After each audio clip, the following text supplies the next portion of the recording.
What's going on, y'all, and welcome back to another Epic 7 video. Today is a big week. We have 2 new characters dropping, and let's go ahead and give our first impressions and review. I want to talk so much about both of them with y'all. Took a quick glimpse, but it is overall still, the first impression that I'm going to try to share, and we're going to watch both Twisted Idol and Keiron, as well as Benimaru. I might chop it up into 2 separate videos so that we have plenty of time to discuss, because I have so many thoughts on both of them. And before we start, there is no chest password this time around, guys. Just open it up, get your free leaves in gold. You might see text saying like watch the stream, put in the password. There is none. I guess they just didn't care this time. So without further ado, let's go ahead and watch them. Alrighty, y'all got the video loaded up. Let's check it out together. Real quick, I am salty that it wasn't Xion because they kept hinting at her. But you know what? I really like Benimaru as well. Just I kind of like Xion a little more. So Benny's gonna be great. All right. Animation looks good. Not the best, considering Epic 7's overall quality. But Rimuru-sama. All right, that's the intro, guys.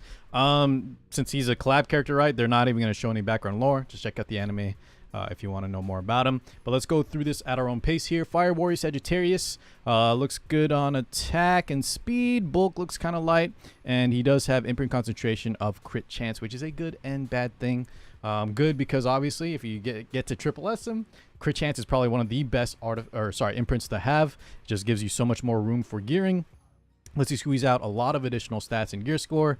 Bad because, it's another unit that if you do plan to play competitively, you might want to, have to spend or use up a lot of your bookmarks trying to get extra copies. But if you have slates lying around, guys, maybe he's a good slate target if you plan to use them a lot, as collab limiteds are technically the best value on those slates. So let's keep moving along here, guys. Benimaru skill 2, Universal Perception. At the start of the first battle gains 50 Fighting Spirit, so take note of that. Fighting Spirit character, which is good. Compared to focus is what I meant. At the start of enemy's extra turn, dispels all debuffs from the Casting Grass multi-layer barrier for 2 turns before increasing combat readiness by 25 with extra skill enhancements here for more CR. The effect following an enemy's extra turn can only be activated once every 2 turns, and it lasts 2 turns as well. And after attacking when Fighting Spirit is full, consumes all Fighting Spirit to activate Hellflare, which attacks all enemies with the Dark Flame Sphere with 30% defense pen, and when he has that multi-layer barrier, we get an additional 30, which is pretty crazy. 60% there on a attack scaling unit with good, offensive stats. Seems kind of insane. He's going to hit like a truck. Now, if we look at multi-layer barrier, guys, remember, this is an extra turn.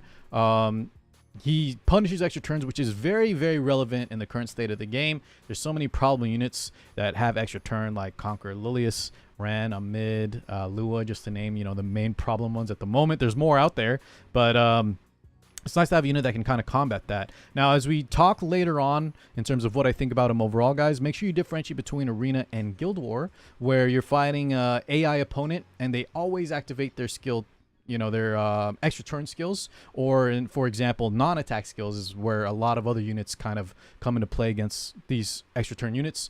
In RTA, when you're fighting an actual player, if you haven't played RTA yet, the problem with some of these units, when you're using a unit like, for example, Politis or Selene, Green Selene, your opponent can just hold skills. So keep that in mind when you're considering Benimaru's overall kit when you're thinking of just real-time Arena as well. But yeah, let's keep going. This obviously looks very insane. 50% hit chance on that multi-layer barrier. If your opponent used that extra turn, they're gonna buff him. He's gonna get a CR push. He starts with 50 Fighting Spirit. We'll keep that in mind. And the hit chance plus the extra damage on Hellflare when he procs that, the extra defense pen too, sounds pretty nuts. So let's go ahead and we'll watch the animation again real quick. Well, we watched it in the intro. Let's just see here real quick on this video. And the effect following an enemy's extra turn can only be activated once every 2 turns. Right, so it lasts 2 turns, once every 2 turns. Here's the icon here, a little crescent. And he is using his own RD, which we're going to cover here in a bit. But let's keep moving on, guys. There's the Hellflare animation. Skill 3, Show No Mercy. Acquires 25 Fighting Spirit, so we have 50. Skill 3 gives another 25. Attacks the enemy by slashing their soul, decreasing defense for 2 turns. If they don't say the percentage chance, guys, that means it's 100%. So 100% defense break for 2 turns is very nice. His skill 2, though, didn't give any extra effectiveness. We probably won't build effectiveness on him. There's no ignore ER. So 100% defense break is nice. But obviously there's a lot of units that kind of build ER nowadays, so we'll probably want to try to land this on a unit right? That doesn't have immunity, or, you know, that has lower ER, a DPS, obviously. Before increasing combat readiness of the ally with the highest combat readiness except for the caster by 15%. So he doesn't give himself CR, but his skill 2 will give it to himself, and then skill 3 will give an ally 15% as well. Always nice. And when he's granted that multi-layer barrier, fighting spirit is doubled. So we have that 25 doubled 50. That means immediately, guys, if they proc him the multi-layer barrier using an extra turn, and then he gets to use his skill 3, he'll automatically launch that health flare right after the skill 3. We can watch that here in just a second.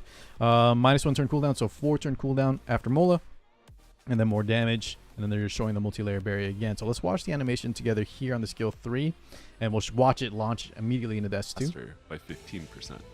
When the caster is granted multi-layer barrier, acquired fighting spirit is doubled. We get to hit Shu because it's 50% hit Skill chance. 1, move. Oh, I guess they didn't show him leading in directly into it. But as you can see here, guys, the his fighting spirit is full, so he will launch into that big health flare damage. The skill 1, move out of the way. Another 25 fighting spirit. So that is kind of interesting. My thoughts already going. I'll talk about that at the end when we talk overall on his kit. But when the caster is granted multi-layer barrier, increases damage dealt. So if all things go according to plan, the skill 1, the game should probably be over by the time. If they use an extra turn and you get your Benimaru and he's not dead and he gets to launch into that S3 defense break into the skill 2 health flare, the game is probably over at that point. But hey, extra damage when that's all going your way already, I ain't complaining, right? More damage on skill enhancement as well. Soulburn effect, not really anything to write home about. Like I said, there might be rare scenarios where you need that to finish something, but yeah, it should be, match should be decided by then typically. Increases damage dealt. When 10 soul is consumed. So they burn that right there. The animation looks okay. It looks pretty good. That did like 16, almost 17k to that Silius that conquered Lilius behind the LRK Aureus, I believe, which is why he died there. Okay, kind of cool. So now, next up, guys, let's check out the artifact. Benimaru's artifact. Benimaru's Tachi. Tachi wielded by the Commander-in-Chief Benimaru, created by the blacksmith Kurobe. Guys, it's been a while since I've watched the anime. Kurobe, was that his ogre friend that becomes a blacksmith in the village? I don't think that's one of the dwarves, right? Yeah, I don't think they have names like that. But anyways, it is a near perfect weapon that can withstand his flames. At the start of the battle, 50% chance to grant immunity for 1 turn, and at the start of the first turn when the caster is out of a debuff, 50% chance to increase attack. That's gonna be 75 guys at 15, and then obviously 100 at 30. So this artifact is nuts. This thing is crazy. The problem I have with it though is I think there's going to be a lot of warriors that want it. There's still warriors that don't, right? Non-attack scaling warriors won't want this. And there are some units I imagine that will still prefer like Sigurd Scythe or Draco Plate. So it's not going to be like a must-have like guiding light for every single ranger out there pretty much. You know what I mean? But it does seem very, very good. And I imagine you're going to want multiple copies.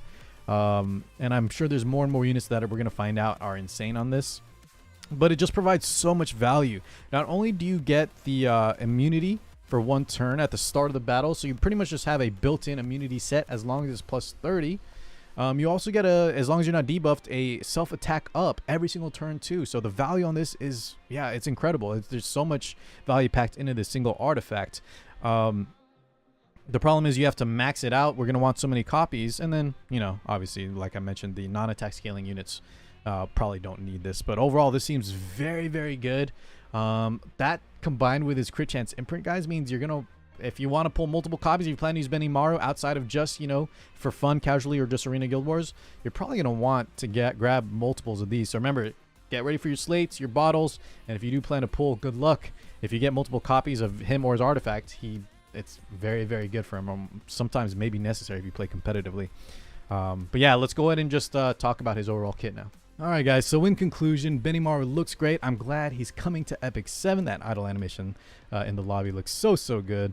But overall, I think if you plan to play Arena Guild Wars, he's probably a must-have. He's so good there. When his game plan, when his kit goes according to plan, right? As you can see here on the screen, guys, in this highlight montage from Smilegate, the damage is just crazy. If they activate that, if they use an extra turn, he procs his multi-layer barrier. He does so much damage, leads straight into that skill 2.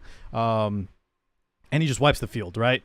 He has extra hit chance to hit the shoe. He does such insane damage. It's pretty much over from there. So for Arena Guild Wars, where your AI opponent will automatically proc him, guys, he's going to be insane. You're going to feel so good playing him. Now, the issue I have, and this is just a minor thing, remember, if you play casually or if you play Guild Wars Arena, already good. We can end the video here. Good luck on your pulls. I wish you the best. If you play RTA, though, and expect to fight Conquer Lilius's, Rand's, Lua's at higher levels on mids, be very, very careful, guys, because we've seen this in the past that cleavers, aggro players, they'll have workarounds, they'll hold their skills, they'll have specific tech.